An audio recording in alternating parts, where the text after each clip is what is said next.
After getting a much-needed break, Horikoshi has released the final volume of My Hero Academia with all the juicy extra info and panels that it needed. Many fans thought that the last chapter didn't quite feel like an ending, but with these extra pages, it should be more complete.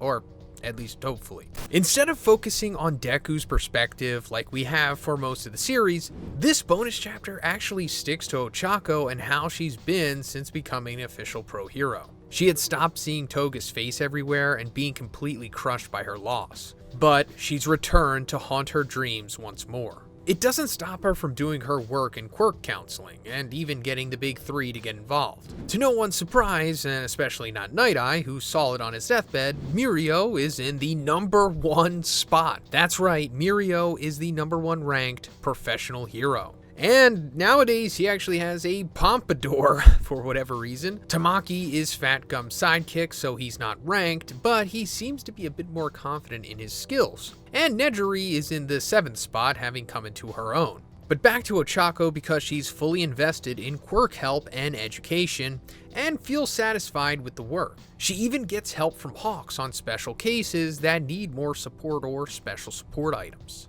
And Mirio's still using his peach joke, but this time on a group of kids. Yeah. But even after graduating, Froppy, aka Tsuyu, stayed close with Ochako and is number 34 on the Japan Billboard currently. She works with Ochako, so they still hang out a lot, and Tsuyu even offers advice about the Toga dream. Ochako wonders if part of Toga's living in her since she had her blood. But if you know anything about red blood cells, it's recycled after a few weeks, so it's definitely out of her system. Although, there's crazy quirkery stuff that happens in My Hero all the time, so there could be some kind of vestige within her.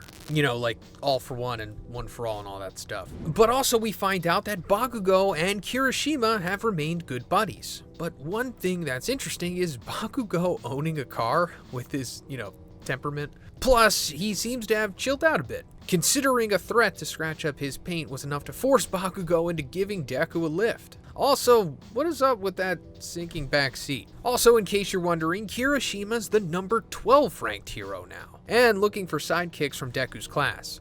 His mentor, Fat Gum, is at 11 and looking as spry as ever. Bakugo was originally number 4 when he started, and this was because of his feats during the final war and the massive role that he played in stopping All for One. But his reputation and treatment of people made him drop to 15 real quick, and he lost all sidekick applications. But from their discussion, it seems like he jumps around the rankings quite a bit, depending on his actions, I guess. And Bakugo's childhood card with All Might on it got signed after all, but we don't get to see a flashback to that moment. We do, however, get Bakugo explaining that he would have accepted sidekicks who aspire to surpass him as a hero. This was a subtle way to both compliment Deku and offer him a position, but Deku just wants to continue teaching since he's fulfilled with that. Even with the armor and ability to do hero work and collect data for the other heroes, Deku wouldn't trade his teaching for anything. He admits that even if he still had One for All, it wouldn't matter. This is definitely because of Aizawa's effect on him, at least in my opinion. As for Bakugo's offer to work at his agency, I don't believe Deku would want to work under someone, to be honest.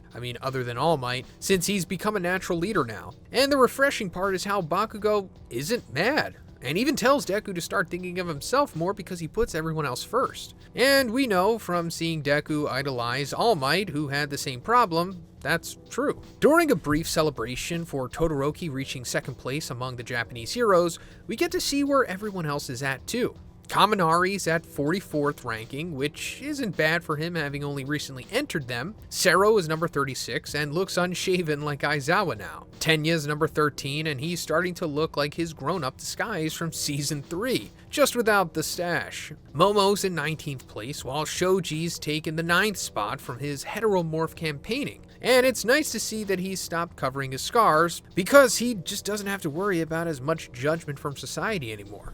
Mineta, however, actually looks older, and he's still got his same envious personality, which is only made worse because he's ranked 108th. Jiro is ranked number 30, and Ashido is only slightly ahead at 28. Sadly, however, Shinso's outside of the ranking, despite his amazing growth, but he doesn't seem to care. And I have to say, he looks way more like Aizawa now too, probably because he trained so much with him. And Hagakure gets the 19th spot, which is decent, I guess. Sugar Man's a sidekick for Wash's agency, which, why is Wash still in the top 10? I guess because of popularity? Or I guess they're really good at rescuing? We'll never know.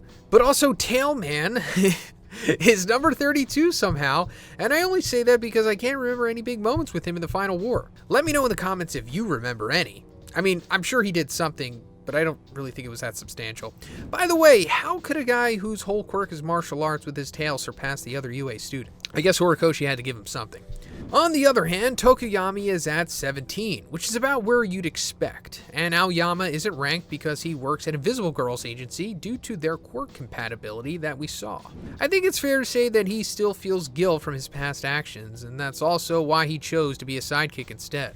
But more importantly, even after losing and replacing so many limbs, Mirko's looking stronger than ever and holds on to the number 6 spot. I'd say that's pretty impressive, especially since she only lost 1 spot with all the UA kids taking over the rankings. Best Jeanist seems less wound up with his friends and sticks to the 5th place. And Gang Orca's at 21. Kamui Woods worked his way up to number 4, which used to be Jeanist's spot, which is a pretty crazy leap for him. And it makes me wonder, is Mount Lady still working with Kamui Woods? There was speculation that they were a couple, but I guess now that she's number 3, they might have gone their separate ways. Wash is number 8 like we talked about, and Death Arms is in the 42nd spot, after having quit and returned in the final war. Present Mike is 45, still active, but looking wrinkly, while Ryukyu is at 48.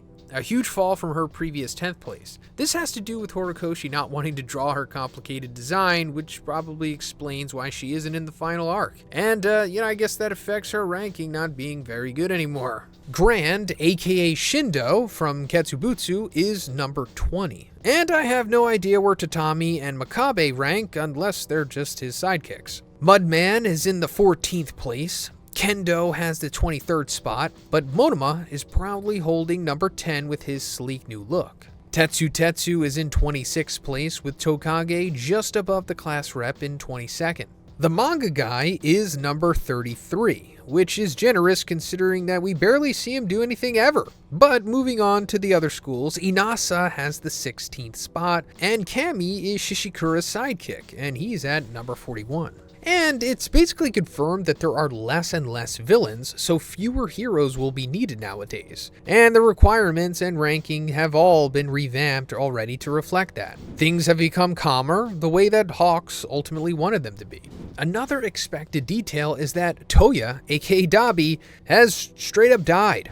Considering his extreme wounds he self-inflicted, he only had a few days left as we know. Todoroki, however, wants to make his own bowls and chopsticks to eat soba noodles in, and I wonder if that's also a way to remember his older brother. And isn't it sad that someone they had previously been mourning in their family is dead, but this time, for real. And a bit of gossip, Kurohiro and Kinoko are a couple, at least according to whatever source Class A has. Sero assumes Jiro and Kaminari are dating too because their hero agencies are next to each other, but it was just something Kaminari did to make himself at ease. They do seem more like pals than anything romantic.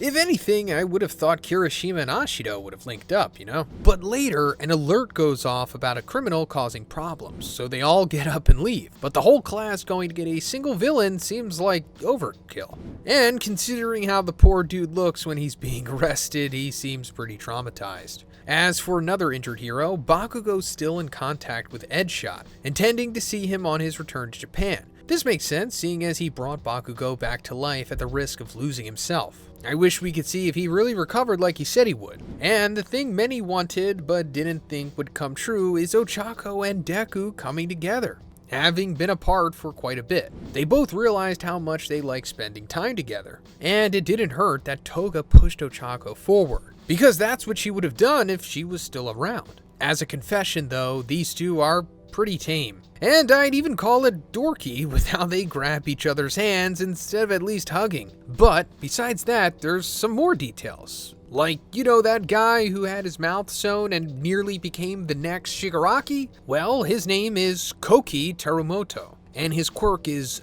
darkness. Ko means light, while Ki means brilliance, and Terumoto means source of brightness. Horikoshi also expanded the panels with him being helped and made them more artistic. Oh, and by the way, Deku's dad, Hisashi, still nowhere to be found. I guess he must be dead or something, I don't know. Probably not, or Horikoshi just forgot about him. But do you remember how in the final chapter Deku was Kota's teacher? It was sweet and all, but it was inaccurate. Yeah, Horikoshi realized he messed up, because Kota wouldn't have been old enough to be in high school yet, considering his age. And here's a final bonus. The official Jump channel revealed the top 100 heroes as voted by fans all over the world. Bakugo's voice actor voted for himself, and Deku's voice actor voted for Mineta. So here's some highlights of who's on the list. I'll have them on the screen here, you can pause to check it out. But that is pretty much it for all of the new and likely final stuff coming from My Hero Academia.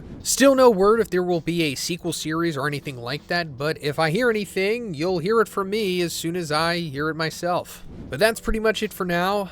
If there is new My Hero stuff that comes out that causes me to make content on it, I will make it. So I guess stay tuned for that.